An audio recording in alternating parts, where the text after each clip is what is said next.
for racing out of Kemi's speech. Yeah, sorry I'm late, everybody, but I went to watch Kemi's brilliant speech that she just did now, which I can paraphrase as, we're going to leave the ECHR. We're going to secure our borders. Good decision. Well, so that was going to be my opening question. A year ago, you told Conservative Party conference that the party would die if it didn't promise to leave the ECHR. Is it possible now that we're going to promise to leave the ECHR and die? No. Look, I think it was absolutely the right decision. And look, as I hope you believe, I don't come to this from an ideological perspective. I came to it from a practical one. Most particularly in my experience at the Home Office, where I saw the most basic function to me of the British state, securing our borders, being frustrated day in, day out, because of this foreign court in Strasbourg. And I felt it then, and I feel it even more strongly today, that a nation without a border is not a nation. It's not. And I don't know how you feel, but I think the patience of the British public has snapped. It snapped a long time ago. And so it is absolutely right that we recognise that as a party and that we commit ourselves that if we're lucky enough to be in government again after the next general election, day one, we're handing in our notice and we're leaving the ECHR. And because of the work that Kemi and Lord Wolfson have now done, we've got the most comprehensive plan of any political party in British politics as to how we're actually going to deliver that. Secure our borders, kick out the foreign paedophiles and rapists and murderers, the one that Keir Starmer and Shabana Mahmood were signing letters to try and stop being deported just a couple of years back. Ensure that our brave servicemen are not being chased through the courts in the last years of their lives. Ensure we can actually get building again in this country, build nuclear power stations and data centres and roads and railways, all the stuff that we need to actually have some economic growth again. And above all, restore parliamentary sovereignty, which is the heart of all this. Finish the job that we began with Brexit. Ensure that you, the people, are actually in the driving seat through your members of parliament and the ministers of our future government. And that is what Kemi has said we're going to do today. But there's always a but. The Rwanda bill was defeated by British judges using British law. You know, well, I voted against the Rwanda bill, so it depends on what you mean by that. Yeah. The Rwanda policy was defeated yes. by the Supreme Court, and then the government at the time tried to bring forward a makeshift, slightly ramshackle bill to try and resolve it, but it didn't tackle the big issue, did it?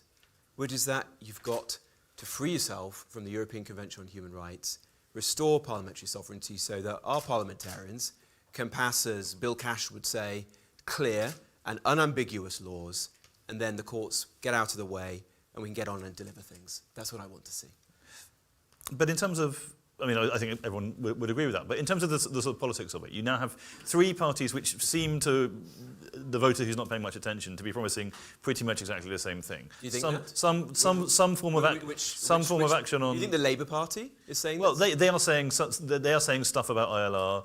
Well, they're not saying we're going to leave the European Convention on Human Rights. Let's be abundantly clear. I don't agree with the Attorney General, Richard Hermer, on very much, as you may have noticed. I've never actually met the man, but I am working hard to try and get him sacked. I haven't succeeded just yet. But he has said that the idea that you can reform the ECHR, which appears to be the stated policy of the Labour Party. Despite they're not actually. Well, they're not doing it, but he said, let me finish, he said that is a political trick. And he is absolutely right. Because you cannot reform this organisation. It requires unanimity of different nations with different interests and concerns. And when even those leaders within Europe with whom we have so much in common, our brothers and sisters in arms, like Giorgia Meloni, wrote to the Council of Europe the other day, asking them to begin a process of reform, they said no. They essentially stuck two fingers up to heads of state of other countries on arguably the biggest issue of our time. So that is not going to happen. So do not believe Keir Starmer, David Lammy, Shabana Mahmood, when they say that they're going to set out to reform the ECHR. I don't think their heart's in it, and if it was, they're not going to succeed. So the Conservative Party is the one that has the solution to this problem. Yeah, Reform agrees with us as well, but we're doing the hard yards. We've produced this fantastic report that David Wolfson has published this weekend. We're the one with the plan to actually get on and do it. But if you're a voter, Reform are promising to leave the ECHR, the Tories are promising to leave the ECHR. Reform are promising to quite radical reforms on ILR. The Tories are promising indefinite leave to remain. The Tories are promising reforms on ILR. And also the Reform aren't the ones who let everyone in the first place. How? Well, sure. Look, on that, nobody, I think, or few people have been more painfully honest about the mistakes of the last Conservative government than I have on this issue. I resigned from the Conservative government on this issue. And I resigned for a very simple reason. It didn't make me universally popular at the time, but I was not prepared to be just another minister who made promises on immigration and then broke them. Because I knew, thank you, I knew that, at least somebody likes that, good. Maybe it's not universally popular today. But it was hard. I lost friends for doing that. But it was the right thing to do, because I knew, just talking to my own friends and family, the people I grew up with in Wolverhampton, my constituents in Newark, that the public were sick to their back teeth of politicians saying they were going to do this, to smash the gangs, to stop the boats, and they weren't prepared to do it. I sat in a cabinet meeting where everyone around the table knew that this policy was not going to work, and yet they went along with it. Now, what the Tory party's got to do now is be honest about those mistakes, show some penitence for that, as Matthew Said said rather well in his introduction to Kemi just now, which you also missed, sorry about that, and then bring forward serious solutions to those challenges. And do I think that this will be an easy road? No, absolutely not. Will it take time? Do we have to show that the Conservative Party has changed? Yes.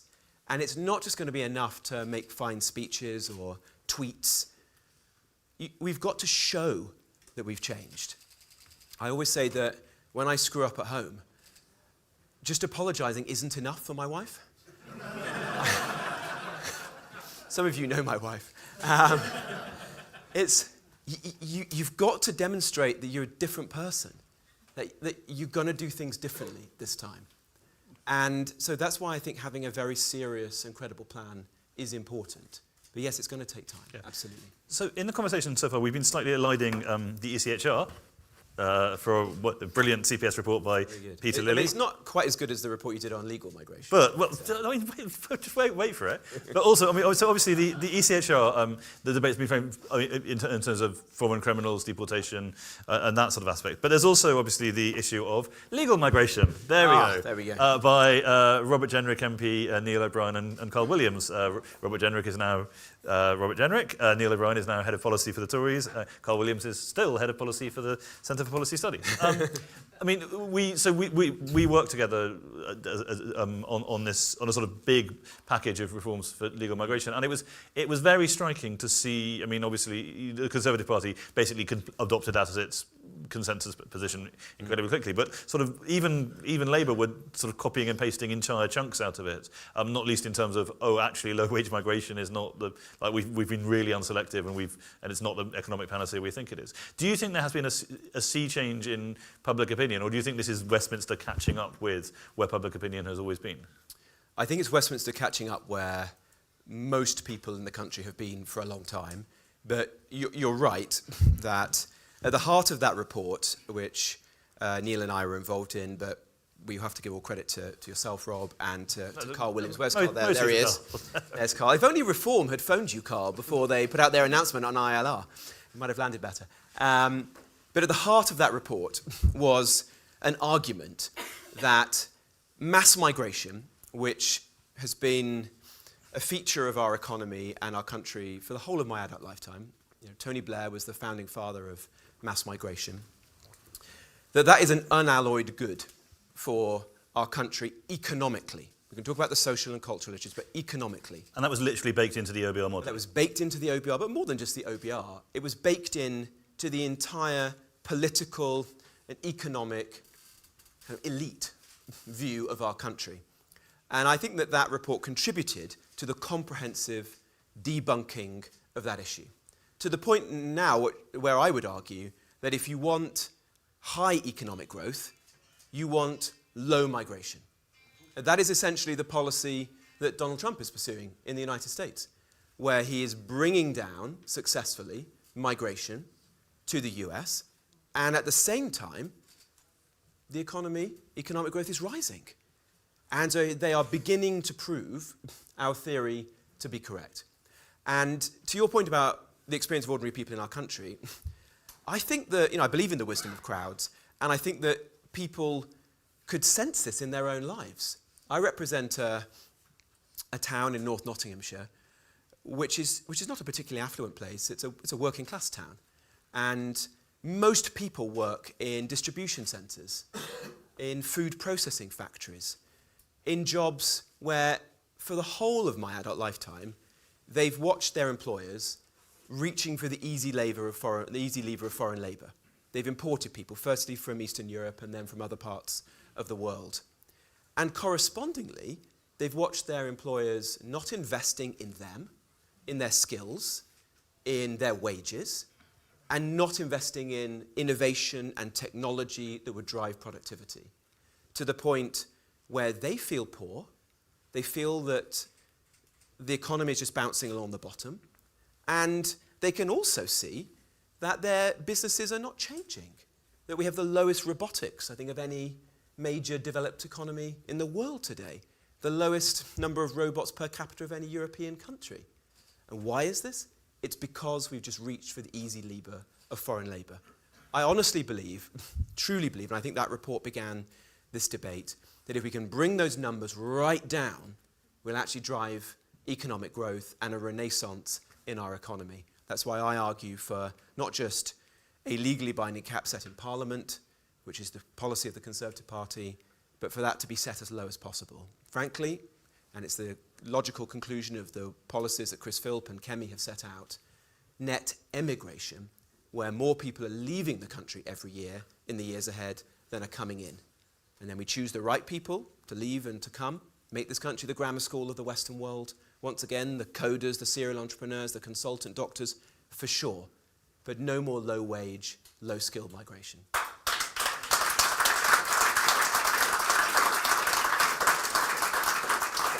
So you talked about economic growth there, and obviously one of your previous jobs was as housing minister, where a certain Boris Johnson decided that he wanted to build some houses and then decided that he didn't. But yet, sorry. We both have flashbacks from that experience. But I mean, it was harder for me than it was for you. Fair.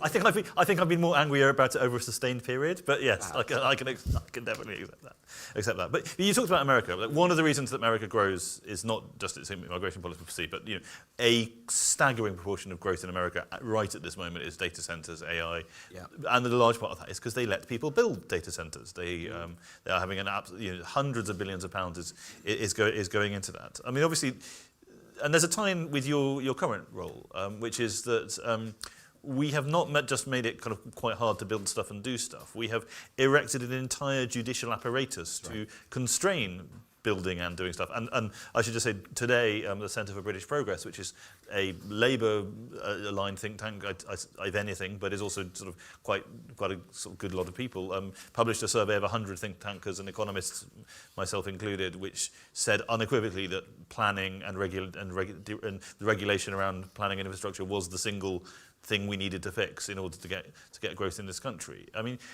why is this kind of why is it so hard to be doing? Why is it that we've allowed the judicial process to be used to stop people drilling for gas, to stop people building data centers, to stop people from building railways, to stop them from building roads, houses, all the things that we need for growth? Yeah, absolutely.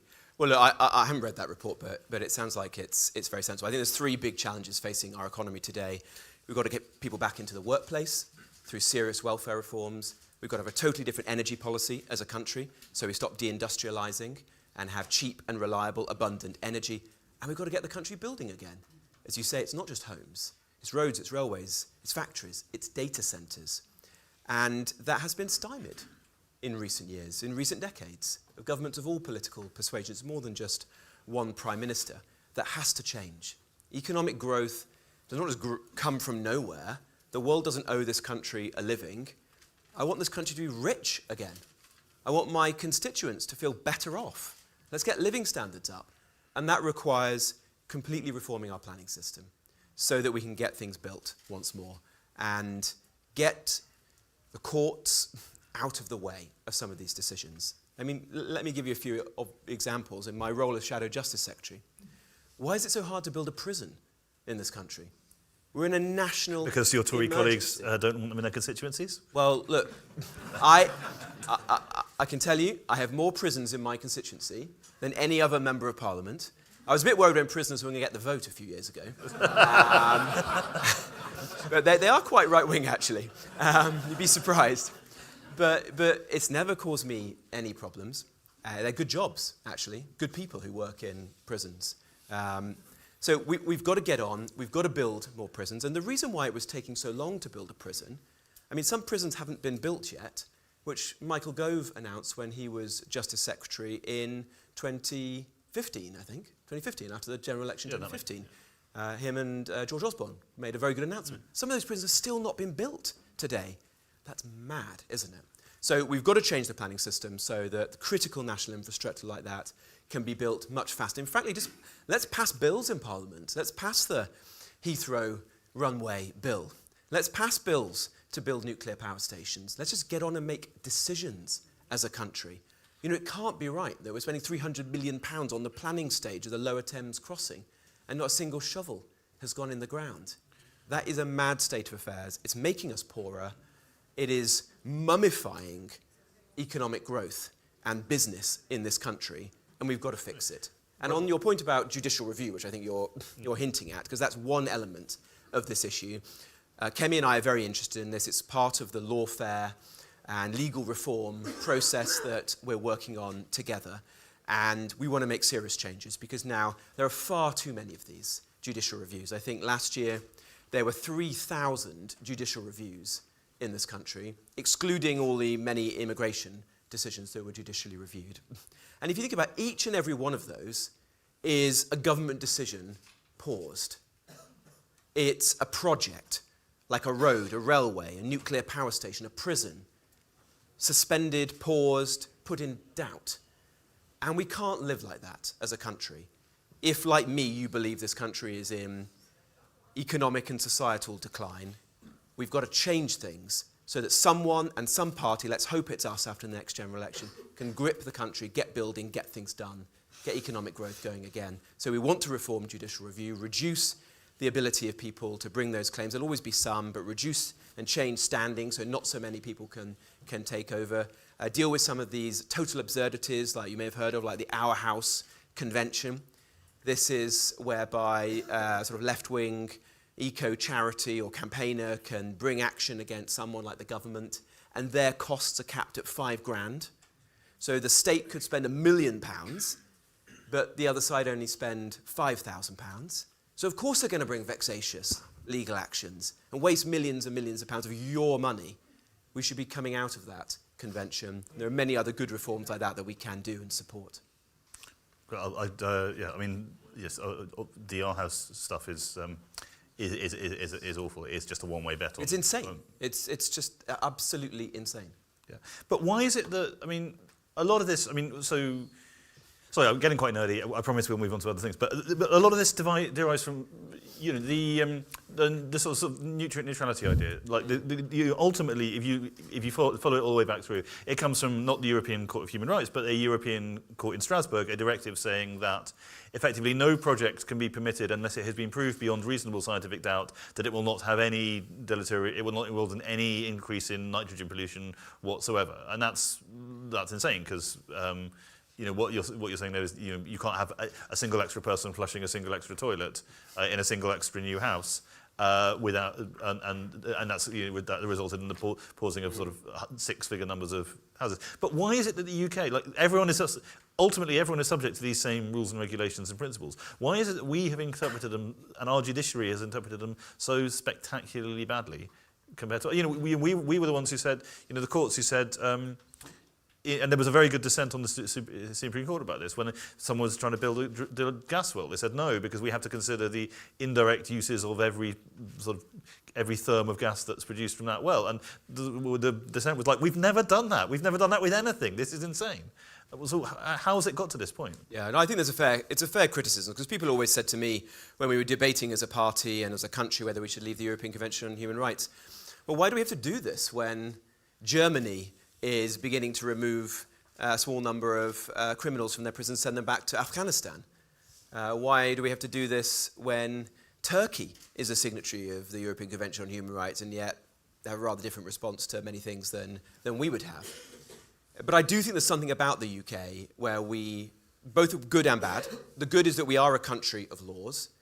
We abide by the law as parliament, as ministers, as a judiciary. But I'm afraid our own courts have increasingly in recent years been infected by a degree of judicial activism. And we've got to change that. And I've begun to talk about this as Shadow Justice Secretary over the course of the last 6 months. And it's going to be something we'll talk more about on Tuesday and in the weeks and months to come. Because there's no point leaving the court in Strasbourg and freeing ourselves from activist judges there, only to have activist judges here in the UK, blocking us in different ways. The basic principle there is, if you are getting involved in immigration law, you are Keir Starmer. That is the kind of person that is, and obviously the pool of... If you want to enter the political sphere, stand for Parliament. That's my very simple principle. So if you're a judge, be a judge. If you're a politician, be a politician. The pool of immigration judges is drawn from the pool of immigration lawyers, and the pool of immigration lawyers is entirely... It's a particular issue, most prevalent in the immigration tribunals, you're absolutely right. But I would say, though, that we can't just blame all of this on either international courts or on our judiciary. We as a country have brought this on ourselves by passing a series of extremely ill-thought-out laws over the course of the last 25 years. The Climate Change Act, which Kemi rightly has said that we as a party would repeal. The Human Rights Act. Aspects of the Equalities Act should be considered in the same way. This network of laws have meant that even those ministers who are not technocrats, but are can-do people who want to get on and change this country for the better, find it incredibly difficult to do that. And Parliament's will is constantly frustrated. And we have to change that. When Michael Gove and I wanted to sign off on a coking coal mine in Cumbria, and in fact we did, it was hauled before the courts and eventually blocked. Millions of pounds was wasted, years were taken up in this legal action, and earlier this year we had the absurdity of the Labour government waiting for boats to arrive with coking coal to keep the blast furnaces in Scunthorpe burning. Well, we could have had coking coal from our own coal mine. But it wasn't really foreign courts or activist judges that were behind that. It was the mad, legally binding targets that our own Parliament had set in the Climate Change Act. So Parliament has to behave, I think, in a very different way in the years ahead. Stop virtue signaling, stop coming up with these hostages to fortune, and behave in an intelligent, commonsensical way to actually drive economic growth.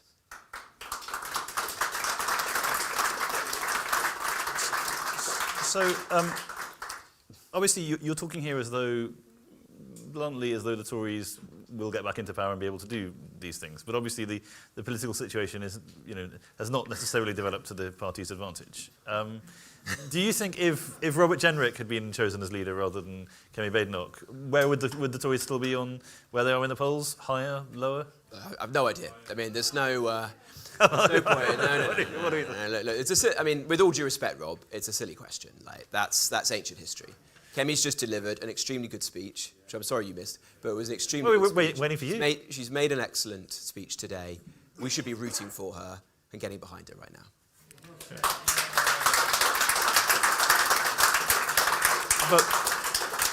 But ultimately, what is your view?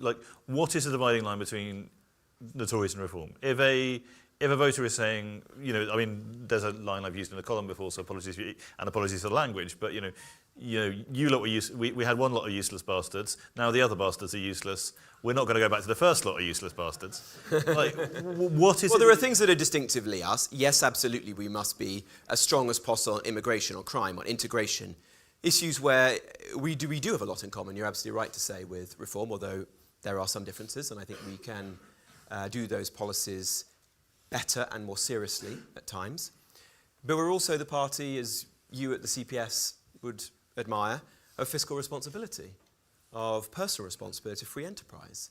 And these are distinctive areas of political territory that we've got to own and bring forward serious answers to the big challenges facing the country. And to your question whether there's hope, yes, of course there's hope. Is there a difficult challenge ahead? Yes, absolutely. No one pretended this was going to be easy. We just suffered our worst ever election defeat.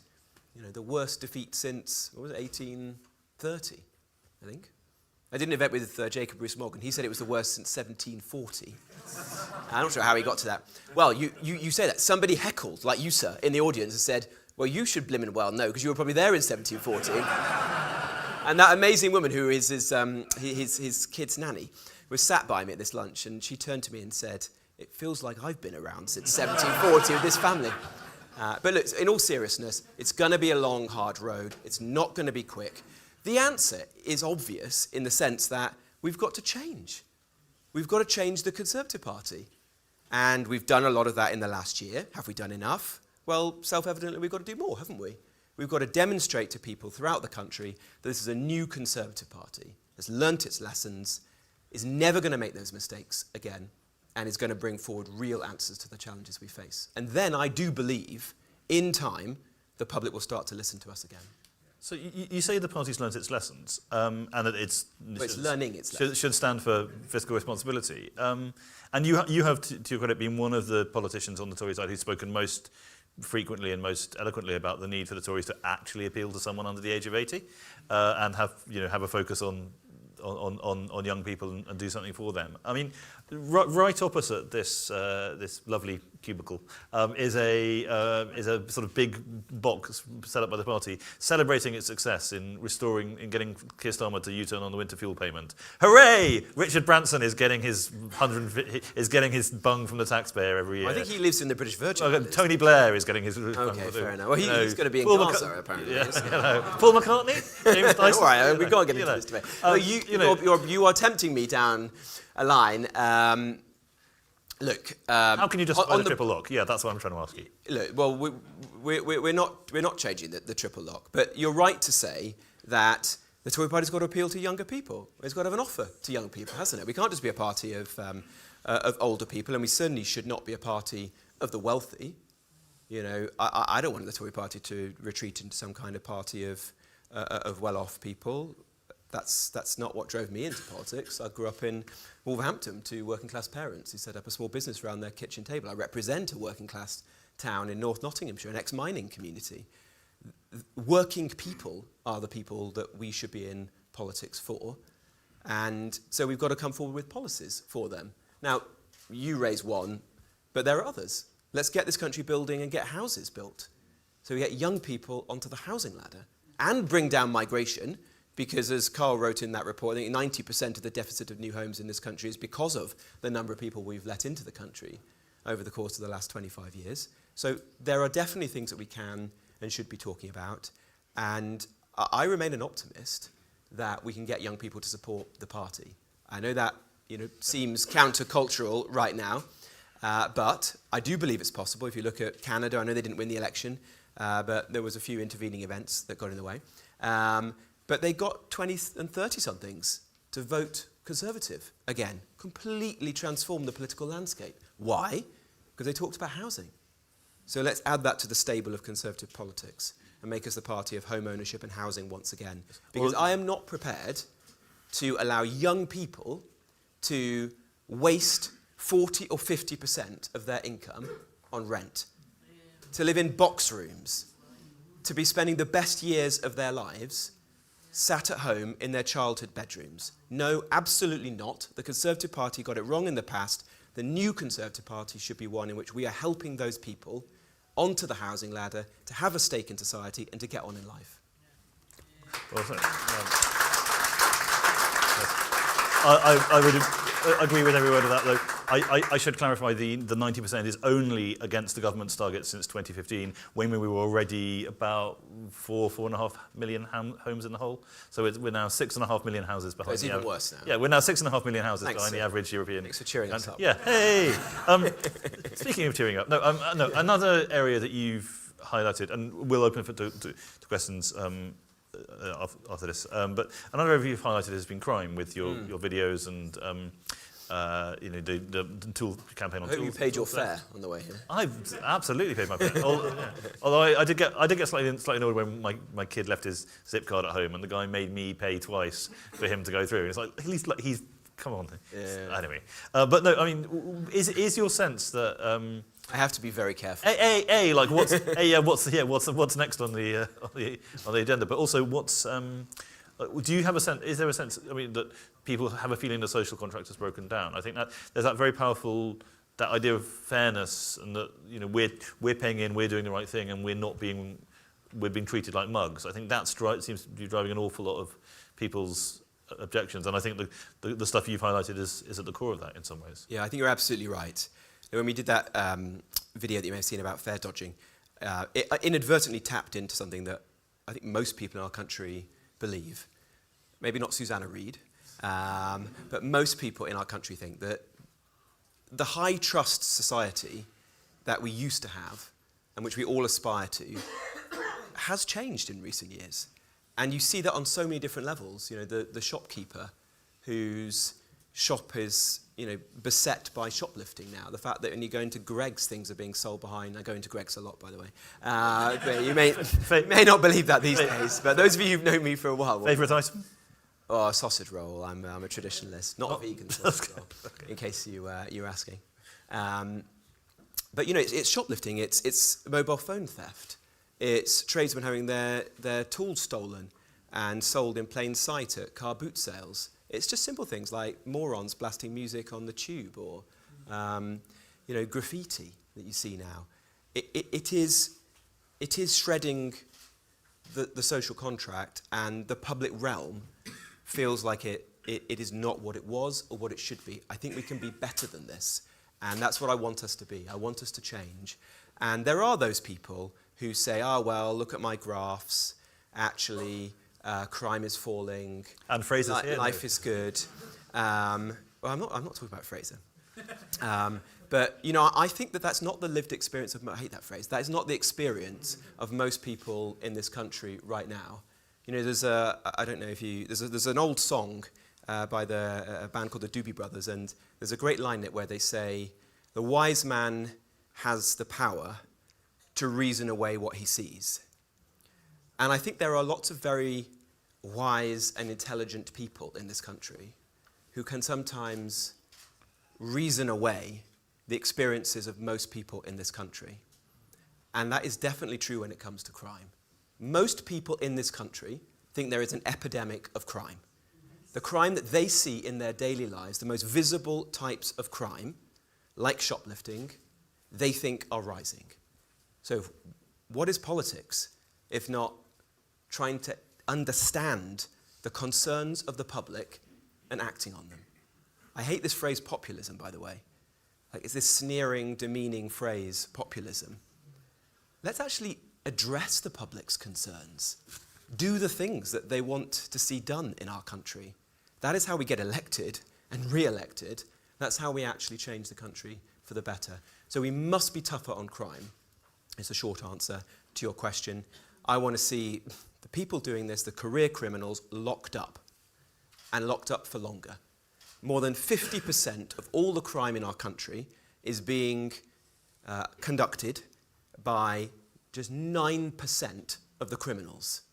So let's get these... So not of the population, just of the criminals. Of the criminals. So let's get the career criminals off our streets, into prison, for punishment, yeah, but also as a matter of public protection. And that, ladies and gentlemen, is the opposite of what Keir Starmer and David Lammy and Shabana Mahmood are doing. They are piloting a bill through Parliament which will abolish, all but abolish, so-called short sentences. So you will never go to jail if you're a shoplifter, a burglar, if you're a mobile phone thief, if you're a thug who beats somebody up. I don't know about you, that is not the Britain that I want. And it's not a conservative way. So we're going to oppose that every step of the way. And if we're lucky enough to be in government in the future, we're going to do something very different, where those people are in prison, protect you, make our streets safe again. Okay, well, we'll open it up to questions.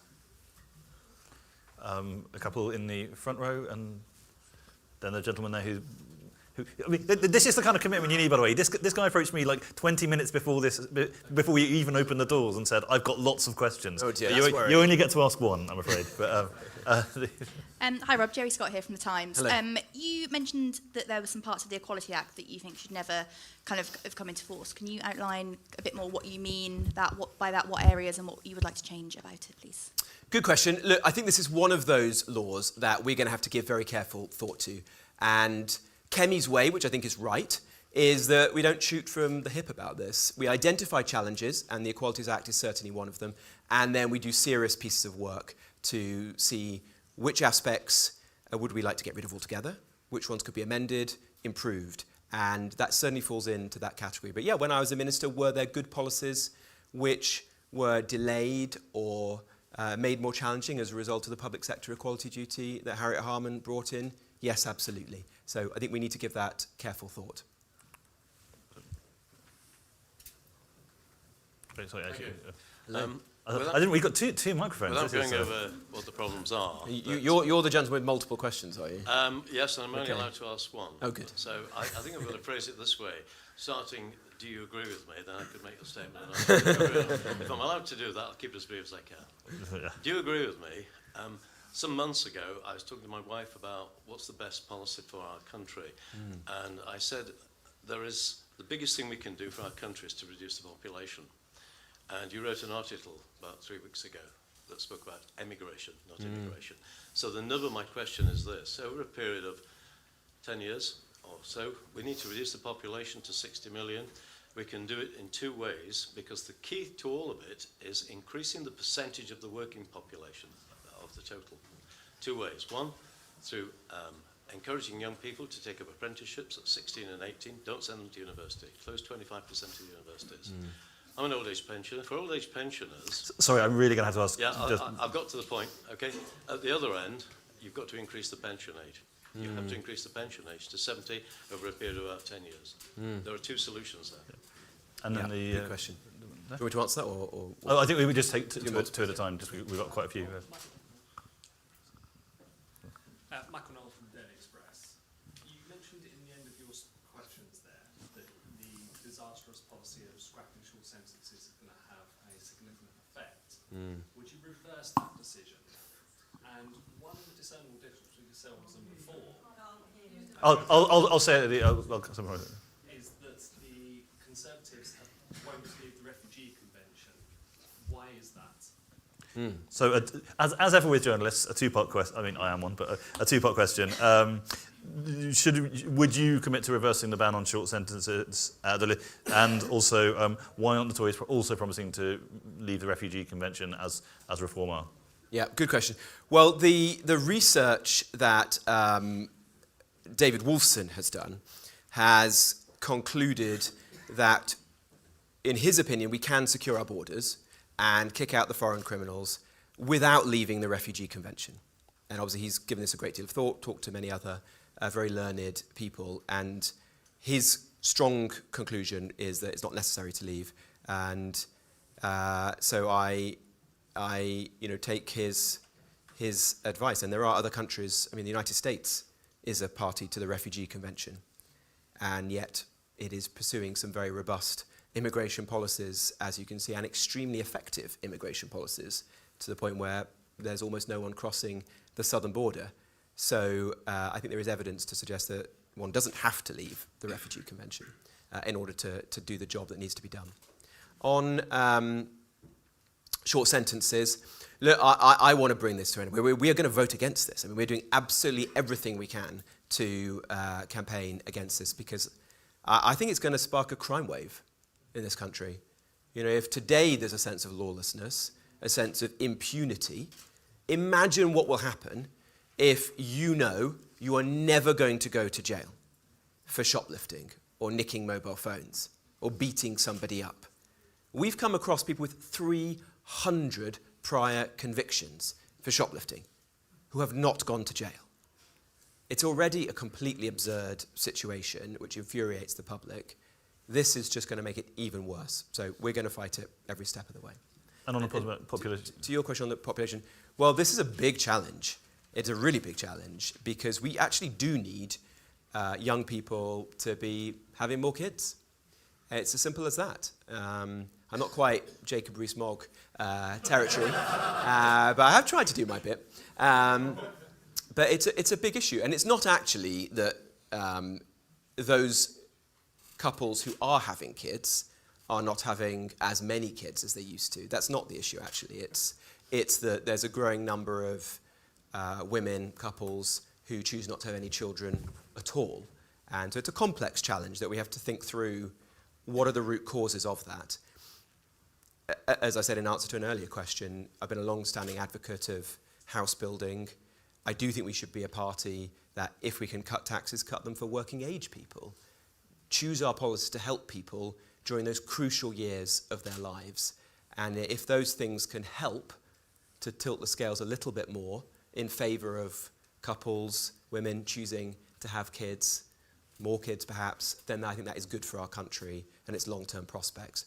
I certainly don't believe that we resolve this issue, difficult though it is, by importing a lot of people from overseas, because that places so much pressure on public services, on housing, and more fundamentally, it's making our country quite a disunited country today. And as Kemi actually you put it very eloquently on the stage, you know, that's got to end, hasn't it? We've got to live in a country once again which does not feel like a hotel.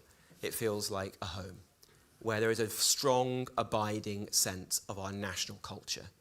And that is about integration, sure, but it's really assimilation.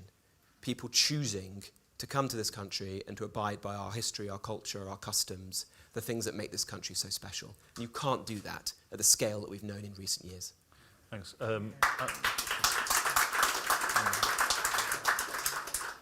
Carl,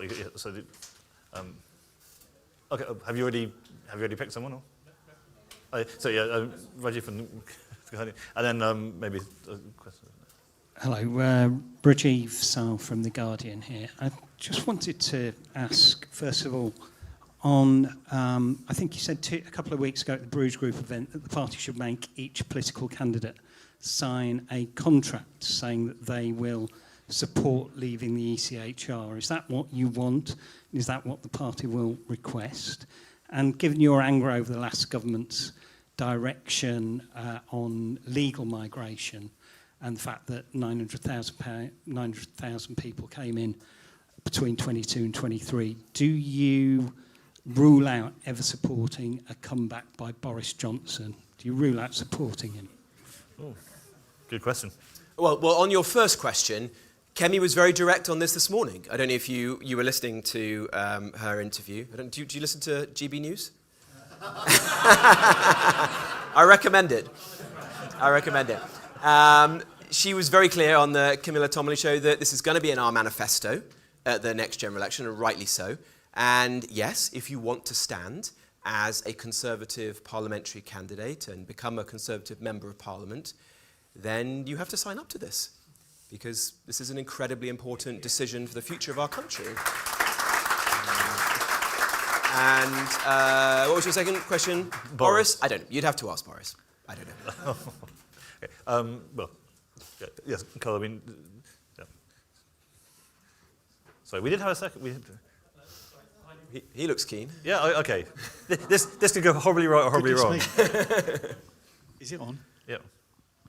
Robert, you spoke about house building, especially for our younger people. Decent homes to live in, affordable homes to live in. I totally agree with you. I'm a county councillor. Our biggest problem... Where are you a councillor? Isle of Wight. The biggest problem we have is the obstruction we get from residents. They don't want any more houses built. And we even had a case, didn't we, that went to the High Court. That's how adamant they were to stop this development. Right, I keep telling people 85% of the Isle of Wight is empty. You know, we have no problem with land. How do we address this? It is an island. Yeah, but how do we... We've got plenty of it. But how do we address this problem? Of course, we've also got the issue of, we haven't got the infrastructure to support it, so on and so forth. And I'm sure most of the country will say exactly the same thing. No, I think we've got the thing. Can we ask just a cluster? There's a couple more. Can we ask just a couple more questions, because I think this is going to have to be our last round. So the second microphone has reappeared. Yeah, you go first, and then you go. Okay. Yeah. Hi, Claire from the Daily Mail. Robert, could I ask your view on the collapse of the case against the two men who are accused of spying for China? Thank you. Good question. Very good question. And then one last question from over there. Yeah. Hi, I was going to ask a question about your donors. Essentially, you make the point about cheap labour impacting your constituency. But essentially, when you look at the makeup of your donors, they are in IT outsourcing, retail, agriculture, industries that have thrived and made their money in cheap labour. And looking at the makeup of your donors now, it's still that same group. So why would you be any different now in terms of your immigration policies? Is that you to him particularly, or the Conservative Party as a whole? You and the Conservative Party. Well, I don't know. I don't know if that's a fair assessment of people who ever donated money to me or the Conservative Party. But look, I resigned from the last Conservative government. I quit the cabinet. So if someone's giving money to me, it's not because they think they're going to get something back in terms of that. They know where I stand. They support me because they know what I believe in, and I believe in immigration control. So, well, I think the whole Conservative Party is changing. What Kemi said today could not have been clearer. The Conservative Party is going to change.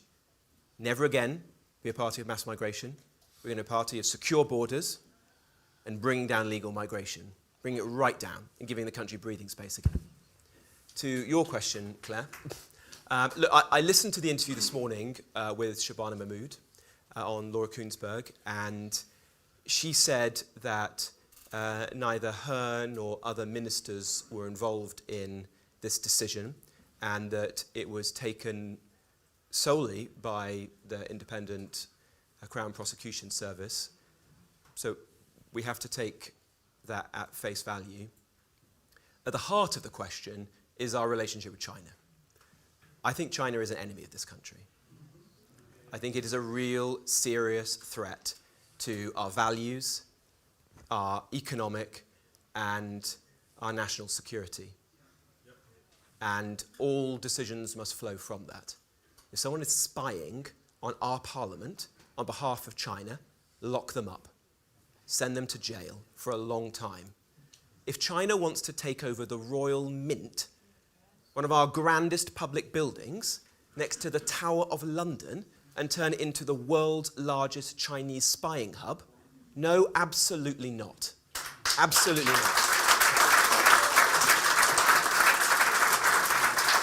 And frankly, if Keir Starmer is so weak and spineless that he can't sit across the table from Xi Jinping and say no to that, then he shouldn't be Prime Minister of this country, because he's not putting the interests of our people first. And, sorry, there was... A NIMBYism. NIMBYism question. Actually, it wasn't a NIMBYism question. It was a fair question.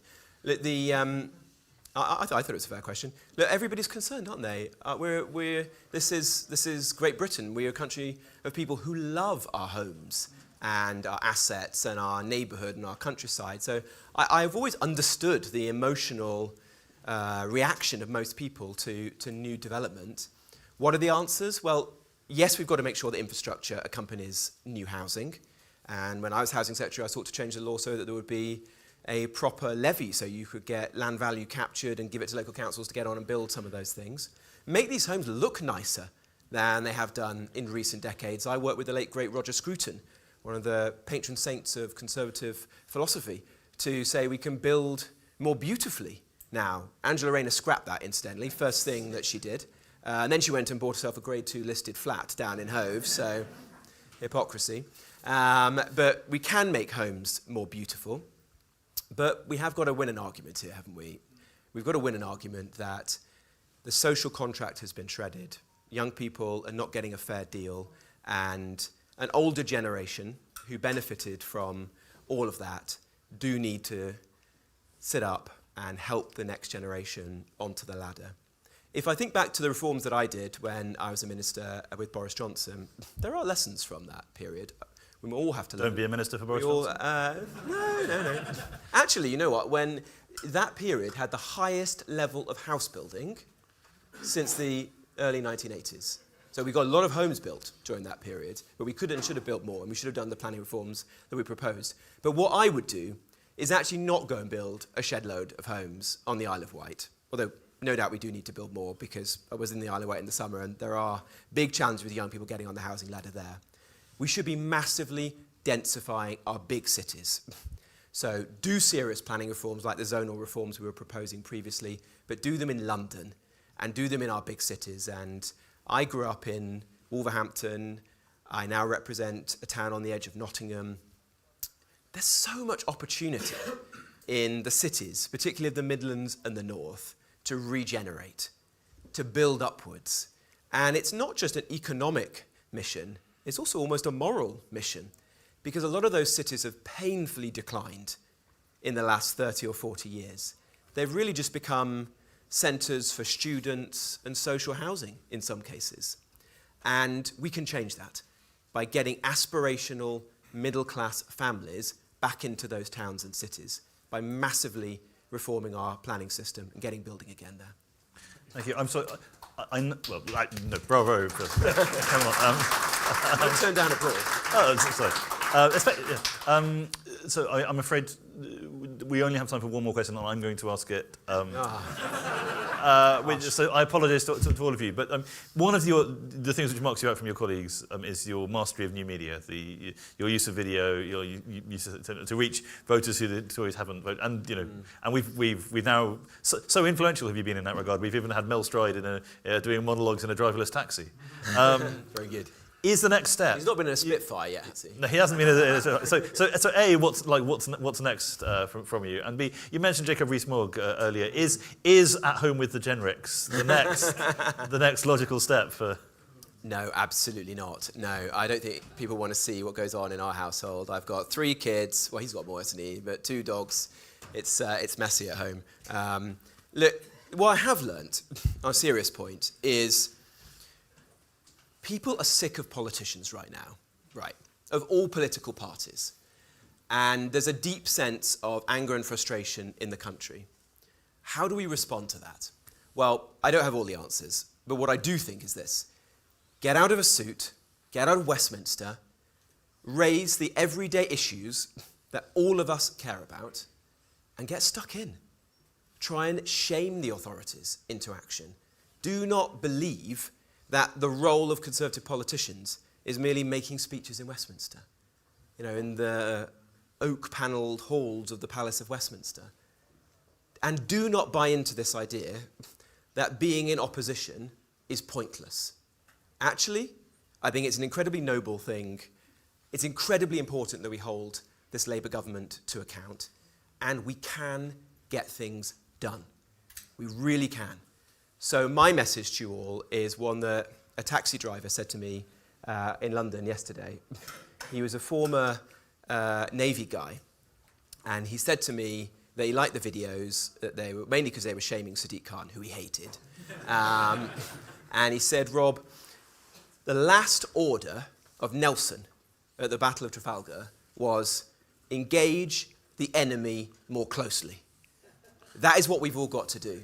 Take the fight to Labour. Be better than Labour, better than Reform, better than the Lib Dems every single day.